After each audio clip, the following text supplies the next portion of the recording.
So there's quite a lot going on here today. We've got the LTO packs there wired up so the CAN buses are all connected. The packs themselves, i.e. the power terminals, are not connected up. So that they are constantly sending messages to the modified OBD2C&C here, and this is actually watching for voltages over 2.6 volts per cell. And here we have a simulated charger.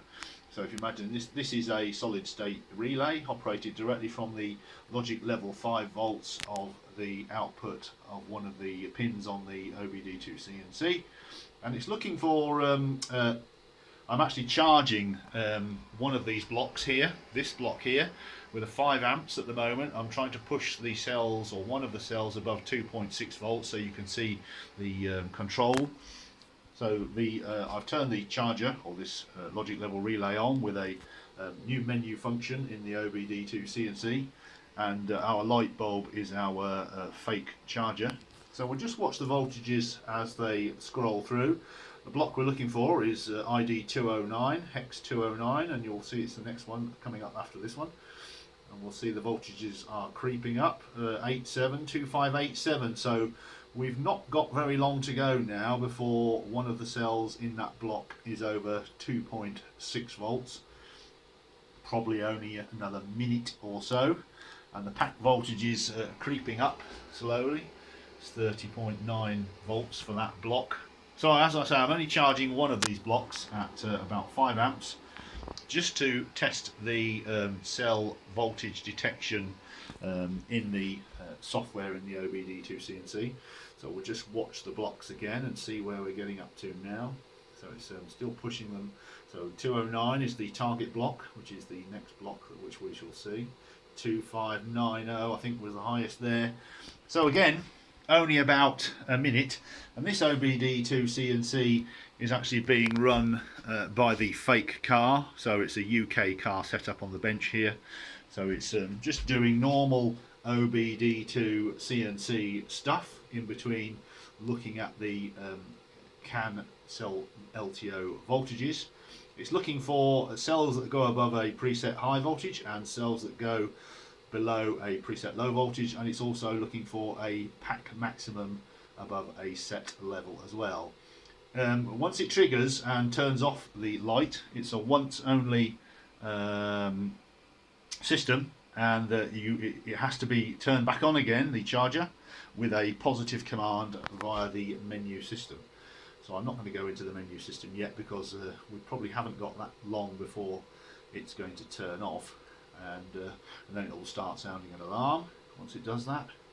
So we'll just watch the LTO block voltages for now, and as I've explained, I'm just charging one of the blocks to push one of the cells above 2.6 volts, which is my trigger, and there it is. So it's now triggered. We'll just look at the block 209 and we'll see what, and it's triggering an alarm. Yeah, 2.601 there. So that cell going above our target voltage, and the solid state relay has turned off, and so that would in effect cut our charger because the bulb is representing the charger in this scenario. So the OBD2C&C now will sit there triggering the alarm until that cell drops back below 2.601.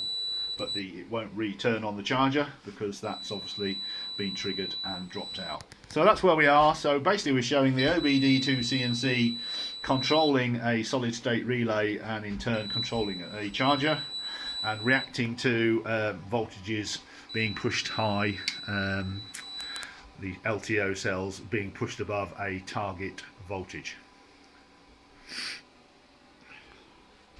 So we'll just go back, finally have a look at the voltages, and the alarm has actually stopped going off because I've turned the charger off.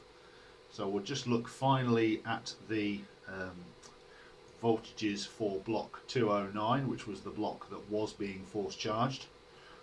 And the alarm has gone off now, so as I've turned the charger off, I suspect that those cells have, or one of those cells has quickly fallen now back below 2.6 volts. We shall see now in the next screen. Yes, they're all below 2.6. So the charge has been terminated correctly and the cells have fallen back below the voltage. So it's OBD2CNC with the CAN bus modification, monitoring the full pack of LTO cells and responding to a cell over voltage and controlling our charger. So this is the sort of setup I would probably really recommend to people who have got LTOs with the BMS. Get yourself an OBD2CNC with the CAN bus mod, and it's a very, very simple 2-wire connection to a solid state relay. Obviously you have to power the OBD2CNC with a 12-volt supply, but that's basically it, and it can control a suitable charger.